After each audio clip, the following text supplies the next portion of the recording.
A Salt Lake City company is willing to pay you $1,000 to do a 48-hour digital detox. Really? Now, if you've taken part a few of these too many Zoom calls, which we all have, this is the contest to pay you to go offline in an RV in one of America's national parks. Now, they're not going to supply you with the RV, but they will reimburse you for the rental if you win. Read this, Ron. Oh, well, it was created by a satellite internet company, and if you make it to the end of the 48 hours, you win, and they'll send you a digital hotspot so you can reconnect from wherever you are. That's really sad that people can't go 2 days, 48 hours without any type of internet or any type of internet connection. Seriously, they're paying people to do this? Seriously? $1,000. The last time I was in Canada, I was in a remote area pretty much the entire day. It was glorious. I mean, it was fantastic. No one could reach me. I couldn't reach anybody else. And you know what? I loved it. I absolutely loved it. And they're paying people to do it. Well, pay me. I'll take that challenge right there, and I'll pass it with flying colors.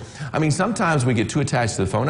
You know, you really do. And you know, I guess I'm as guilty as anybody. But at the same time, it's like when I wasn't attached to it, it was a wonderful, it was just like, it was freeing. You know what I'm saying? It is. It's like I'm untethered. Thank you. Nobody knows where I am. You know what? I love it.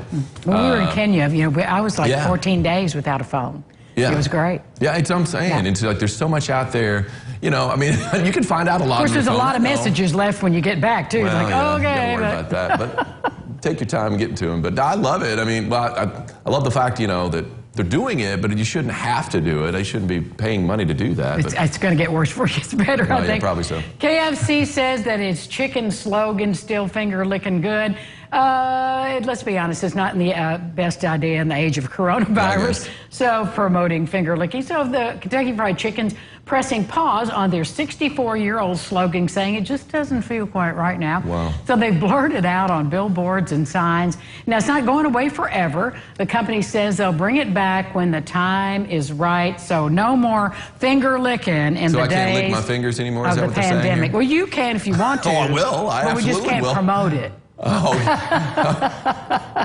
Okay, when I had that fried chicken week, I was licking my fingers constantly. You know what I'm saying? That's just the way you do it. And then you wipe off after that. It's not like, you know, you're not, but I mean, it's right there on. Plus, you sit there and think, why wipe that off? That's still some good stuff. I keep wet wipes all the time for stuff like that. Danbury, Connecticut's taking a shot back at HBO late-night talk show host John Oliver. After Oliver went on a rant about how bad the town is, the mayor posted a video on Facebook saying he's going to rename the town sewer plant after Oliver. He says the new name is John Oliver Memorial Sewer Plant because, of course, it's he's full of it, too. Oh, is that what he said? It's like the sewer plant.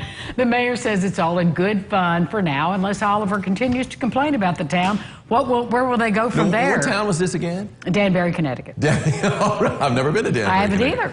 So maybe I should go check it out. I don't know. I think it's hilarious. And if they actually make a sign and put it up there, even more hilarious. I know, isn't that great? But I mean, good humor. Let's all use some good humor in these divisive days. So John Oliver will love it for the laugh. I love John Oliver. I think he's fantastic. I mean, I don't get to watch him enough, but I mean, I love him. Yeah, I do too. And I love that the mayor's getting back. He's got a nice little deal here. You know, it reminds me of back in the day, way back, when Steve Martin made fun of Terre Haute, you know, the city just right I forgot about that. And he would talk about how there's nothing to do in Terre Haute, Indiana. And he even put it in some of his movies about how, you know, Terre Haute, Indiana, they blow it up because they wanted to get rid of Terre Haute, Indiana. And I want to say that he made amends or whatever like that, even though he's joking. There was, you know, what makes it funny is the fact there's some underlying truth in it. You know, and just like this, Danbury, Connecticut's gotten all this love and press today.